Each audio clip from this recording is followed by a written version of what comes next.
எப்பவும் நல்ல நகைச்சுவையோடு மகிழ்விக்கிற நம்முடைய ராஜா ஐயா கூட இன்னைக்கு ரொம்ப சீரியஸா திருவள்ளுவரை எடுத்து ரொம்ப ஆழமா நம்ம சிந்திக்கும்படியாக இந்த பேச்சை அமைத்திருக்கிறார். அவருக்கு நம்முடைய வாழ்த்து. ரொம்ப சிம்பிளா ஒரு தீர்ப்பு சொல்லணும். பொதுவா இப்ப தீர்ப்பெல்லாம் யாரும் மதிக்கிறது இல்லை, அது வேற சமாச்சாரம். இருந்தாலும் சொல்றவங்க சொல்லித்தானே ஆகணும். ஏதாவது ஒரு தீர்ப்புன்னு ஒண்ணு சொல்லி ஆகணும் இல்லையா? அதனால இந்த சுருக்கமா எவ்வளவு சுருக்கமா சொல்ல முடியுமோ சொல்றேன். ஒண்ணு சார், ஒரு தனி மனுஷன் ஒரே ஒரு ஆள் இருந்தா அறநூல் வேணுமா அவனுக்கு? ஒரு தீவுன்னு கற்பனை பண்ணுங்க. அந்த தீவுல யாருமே இல்லை. அங்க ஒரு ஆள் உட்கார்ந்து இருக்கான். எங்கேயோ போய் கடல்ல போனவன் மாட்டிக்கிட்டான். ஒரு தீவுல உட்கார்ந்து இருக்கிறான்.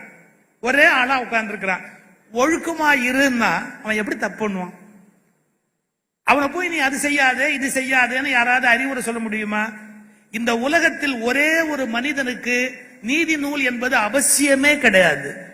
அவன் இரண்டாவது மனிதன் ஒருத்த வந்துட்டாதான் அவன் அடிக்காத, அவங்கிட்ட அடி வாங்காத, அவன் சொத்தை புடுங்காத. அப்ப நீதி என்கிற அறநூலே ஒரு மனிதன் இருந்தால் உருவாவதில்லை. இரண்டாவது மனிதன் என்பவன் வந்த பிறகுதான் இந்த உலகத்தில் நீதி என்பதே தேவைப்படுகிறது. இல்லாட்டி எதுக்கு ஒருத்தன் நீதி உட்கார்ந்து சொல்ல வேண்டிய அவசியம் இருக்கு? ஒரே ஆள் உட்கார்ந்து இருந்தா யாருமே கேள்வி கேட்க போறது இல்ல.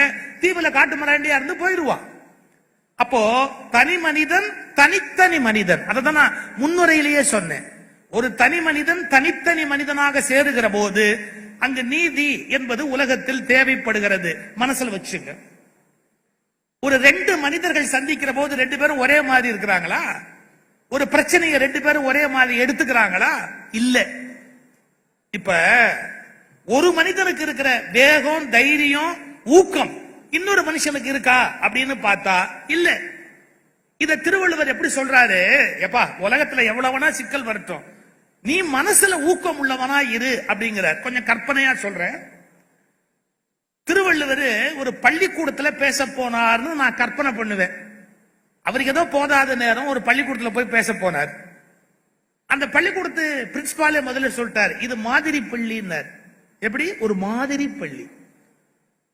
திருவள்ளுவர் மாணவர்களை பார்த்து ஒரு கேள்வி கேட்டார். தம்பி, இந்த தாமரை பூவினுடைய உயரம் என்ன அப்படின்னு ஒரு கேள்வி கேட்டார். அந்த பசங்க கேள்வி கேட்ட உடனே, நம்ம ஸ்கூல் பசங்க ஒரு டெக்னிக் வச்சிருக்கான்.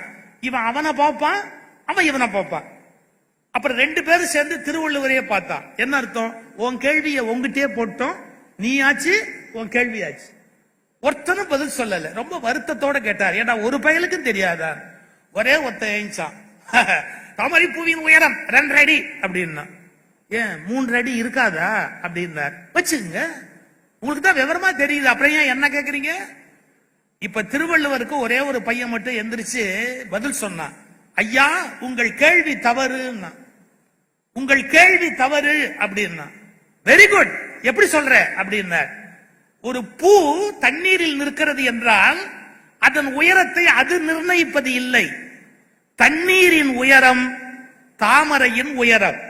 ஒரு மனிதனுடைய உயரம் என்பது அவனுடைய எண்ணத்தினுடைய உயரம். உலகம் எண்ணத்தில் உயர்ந்தவர்கள் உலகத்தை உயர்த்துவார்கள். இதுக்கு ஒரு குறள் இருக்குது. வெள்ளத்தனைய மலர் நீட்டம், வெள்ளத்து அணைய மலர் நீட்டம், மாந்தர்தம் உள்ளத்து அணையது உயர்வு. ஒரு மனிதனுடைய உள்ளத்தை பொறுத்துதான் அவனுடைய உயர்வு என்பது அமைந்திருக்கிறது அப்படின்னு சொல்றார். இது தனி மனிதனுக்கு தானே. ஒரு சமூகத்துல 1000 பேர் இருந்தாலும் ஒருவர் உயர்ற மாதிரி ஏன் இன்னொருத்தர் உயரல அப்படின்னா, அவருடைய உள்ளத்திலே இருக்கிற எண்ணத்தை பொறுத்து அவர் பாக்கி 3 பேரை தெருவில் நிறுத்துவாரா காட்டினாரு அப்படின்னு. சமூகத்தில் நிகழ்கிற உயர்வு, அந்த தாழ்வு வருகிற போது அது இறைவனாலும் விதியாலும் வந்தது என்று சொல்லிக் கொண்டிருந்த திருக்குறள். வெள்ளத்தனைய மலர் நீட்டம், மாந்தர்தம் உள்ளத்து அணையது உயர். இது இப்ப அடுத்த பாதைக்கு போலாம். அப்படி 1300 ரொம்ப ஜாஸ்தி, டூ மச். சிம்பிளா ஏதாவது ஒரு 2 சொல்லுங்களேன். 2 திருவள்ளுவர் யோசிச்சு சொன்னார். ஒன்றாக நல்லது கொல்லாமை, மற்ற அதன் பின்சார பொய்யாமை நன்று. 1330 உனக்கு வேணாமா? 2 விஷயம் சொல்லட்டுமா? ஒன்றாக நல்லது கொல்லாமை, மற்றதன் பின்சார பொய்யாமை நன்று. 2 கூட டூ மச்சுங்க. எங்களுக்கு ஒண்ணு சொல்லுங்க. யோசிச்சுட்டு திருவள்ளுவர் ஒரு குறள் சொன்னாரு. பொய்யாமை, பொய்ய அறம் செய்யாமை நன்றுனர். இவன்ட்ட என்ன கேட்டா, ரெண்டு சொன்னா உனக்கு கஷ்டமா இருக்குன்னு ஒன்னையே 2 தடவை சொல்றேன். பொய்யாமை பொய்யாமை ஆற்றின் அறம் பிற செய்யாமை செய்யாமை நன்று. எங்க இவ்வளவு திருக்குறள்லயும் ஒரே நீதி சொல்லுன்னு சொல்ற என்னன்னா பொய்யாமை. அப்படி ஒரு வினாடி யோசிச்சு பாருங்க. இப்ப நான் சொல்ல போற போகும்னு எனக்கு தெரியல. நான் கொஞ்ச நாளா உட்கார்ந்து யோசிச்சு பார்த்தேன். மனிதன் உயிர் வாழ்வதற்கு என்னென்ன தேவைப்படுது அப்படி. மனிதன் உயிர் வாழ்வதற்கு தண்ணீர் வேண்டும், ரைட். மனிதன் உயிர் வாழ்வதற்கு நிலம் என்ற ஒன்று வேண்டும், ரைட். இந்த நிலம், நீர், காற்று, ஆகாயம், நெருப்பு, இந்த 5 தான் மனுஷன் உயிர் வாழ்வதற்குன்னு இவ்வளவு நாளா நான் நினைச்சுக்கிட்டு இருந்தேன் சார். இப்பதான் நான் ரீசெண்டா எனக்கு 72 வயசு முடிஞ்சதுக்கு அப்புறம் தான் ஒரு உண்மையை கண்டுபிடிச்சேன். நம்முடைய மனிதர்கள் உயிர் விட தேவையில்லை, இருந்தால் உயிர் வாழ்வார்கள். என்ன? நிறைய சாப்பிடுவதற்கும் பொய்கள் வேண்டும். மனுஷன் ஏன் உயிர் வாழ்றான்னா பல பொய்களால் தான் உயிர் வாழ்கிறான். அவன் மனதில் வைத்திருக்கிற பலவித செய்திகள் பொய். அவன் நீண்ட காலம் சேகரித்து வைத்திருக்கிற விஷயங்கள் பொய். அவனுக்கு சொல்லிக் கொடுக்கப்பட்ட பல அறங்கள் பொய். அவனுக்கு போதிக்கப்பட்ட நீதிகளில் பல பொய். அவனிடத்தில் மறை என்று கொடுக்கப்பட்ட பல விஷயங்கள் பொய். ஆனால் இத்தனை பொய்களில் மனிதனுக்கு இருக்கிற சந்தோஷம் உண்மையில் இல்லை. இதான் நிதர்சனமான உண்மைன்னு ஒரு உண்மையை சொன்னா கோபம் வருது மனுஷனுக்கு. பொய்யில் ஆர்வம் இல்லைன்னா யூடியூப் பார்ப்போம். இந்த மனுஷனுக்கு பொய்யில் ஆர்வம் இல்லைன்னா அவ்வளவும் பொய். 90% எல்லாம் விடிஞ்சா பார்த்துக்கிட்டே உட்கார்ந்து இருக்கிறான் இந்த உலகத்துல. எனவே மனிதர்கள் உயிர் வாழ்வதற்கு போல பொய் என்பது அவசியமாகிவிட்டது. இப்ப திருக்குறளுக்கு வாங்க. ஒரே ஒரு அறந்தாண்டா மனுஷனை காப்பாத்தோம். பொய்யாமை ஆற்றின் அறம் பிற செய்யாமை செய்யாமை நன்று. வேற எந்த அறமும் பண்ண வேண்டிய அவசியம் இல்ல. அவன் பொய் மட்டும் வானா, பொய்யில இருந்து வெளியே வா. அப்படி நமக்கு நல்லா தெரியும். மௌன சுந்தரம் உன்னை கொஞ்சம் பின்பற்ற. வீட்டுல சாப்பாடு நல்லா இல்லைன்னு வச்சுங்க, என்னைக்காவது சொல்லியிருக்கோம்? நீ சமைச்சது வாயில வைக்க விளங்கலன்னு சொல்லியிருக்கோம்? உன்ன மாதிரி ஒரு அழகு இல்லையா அவங்க சொல்லுவார். உங்களை மாதிரி ஒரு அழகு இல்லையா, இது சொன்னாதான் கொஞ்சம் நாளைக்கு வண்டி ஓடும். கொஞ்சம் யோசிச்சு பாருங்க. பொய்யே இல்லாம நம்மால வாழவே முடியலன்னு ஆயிப்போச்சு. தனி மனிதனுக்கு சொல்லப்பட்ட அறங்கள் திருக்குறள்ல பொய்யாமை பொய்யாமை ஆற்றின் அறம் பிற செய்யாமை செய்யாமை நன்று. இப்ப தள்ளி வச்சிருங்க. சமூக நீதினு வருகிற போது சமூகத்துக்கு திருவள்ளுவர் என்ன சொல்றாரு?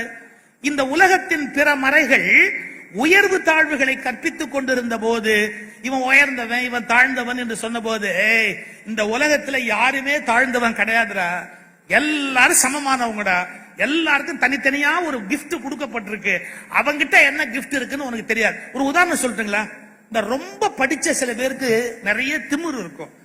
இவெல்லாம் என்ன ஒண்ணும் படிக்காதவன், ஒரு மண்ணு தெரியாதவன் அப்படின்னு நினைச்சுக்கிட்டு இருப்பான். ரொம்ப படிச்சவன் ஒண்ணு இல்ல, 100 ஆடு மேய்க்கிறவர்கிட்ட போய் பேசி பாருங்க. 100 ஆடு மேய்க்கிறாரு பாருங்க, அவர்கிட்ட போய் பேசி பாருங்க. இவ்வளவு படிச்சவங்க நீங்க இங்க இருக்கிறீங்களே, 100 ஆட்டுல ஒரு ஆடு காணாம போச்சுன்னா எந்த ஆடுன்னு உங்களால் கண்டுபிடிக்க முடியுமா? ஆடு மேய்க்கிறவர்கிட்ட போங்க, 100 ஆட்டுல கொம்பன் மூக்கன் ஒவ்வொன்றுக்கு ஒரு பேர் வச்சிருப்பான். எந்த ஆடு காணும்னு கரெக்டா சொல்லுவான். 100 ஆடுகளும் ஒன்று போல் இருந்தாலும், உதாரணத்துக்கு கூட ஆடு வேண்டாம்பா, 100 மாடுகளும் ஒன்று போலவே இருந்தாலும், இப்ப யோசிச்சு பாருங்க, அவன் 100 மாடு ஒன்னா இருந்தா கூட நமக்கு வித்தியாசம் தெரியாது. நீ எம்ஏ பிஹெச்டி, நீ ஜுவாலஜி கூட படிச்சிருப்ப, எல்லாம் சரி. 100 எரும மாடு ஒன்னா நின்னா உனக்கு வித்தியாசம் தெரியாது. அதை மேய்க்கிறார் பாருங்க, அவருக்கு தெரியும். இப்ப சொல்லட்டுமா? அவரிடத்தில் இருக்கிற அந்த சிறப்பு அறிவு உன்னிடத்தில் இல்லை என்பதை நீ தயவு செய்து புரிந்து கொள்ள வேண்டும். ஒவ்வொருவரிடத்தில் ஒவ்வொரு விதமான அறிவு, கல்வி, ஞானம் இந்த உலகத்தில் தரப்பட்டு இருக்கிறது. அப்ப மனுஷன் நம்ம எப்படி தப்பாம எடை போட முடியும்? அதனால்தான் திருவள்ளுவர் டிக்ளேர் பண்ணார் சமூக நீதிய, பிறப்பு ஒக்கும் எல்லா உயிர்க்கும், இந்த உலகத்துல எல்லா உயிர்களும் சமமானவை என்று அறிவித்த பெருமை. அப்ப தனி மனிதனுக்கு திருக்குறள் சொல்லப்பட்டதா, சமூகத்துக்கு சொல்லப்பட்டதா? இப்ப தீர்ப்புல 2 பகுதி வரை சமூகம் திருக்குறளை குறைவாக பயன்படுத்தியது, தனி மனிதர்கள் திருக்குறளை எடுத்துக்கொண்டு வாழ்வில் உயர்ந்தார்கள். ஏன்? படிச்சவன் திருக்குறளை எடுத்துக்கிட்டான். நான் மாண்பமை முதல்வர் இடத்துல இந்த நேரத்தில் ஒரு கோரிக்கை வைக்கிறேன். முதல்வரை பார்த்தா எப்படியும் ஒரு கோரிக்கை வைக்கணும் இல்ல, அதனால ஒரு கோரிக்கை வைக்கிறேன். 12 அதாவது +2 படித்து முடிப்பதற்குள்ளாக அறத்துப்பாலையும் பொருட் மாணவர்கள் மனப்பாடமாக சொல்ல வேண்டும் என்பதை கட்டாயமாக நம்முடைய பாடத்திட்டத்தில் கொண்டு வர வேண்டும். சும்மா 2 மனப்பாட 2 பாட்டு வச்சா போறாது.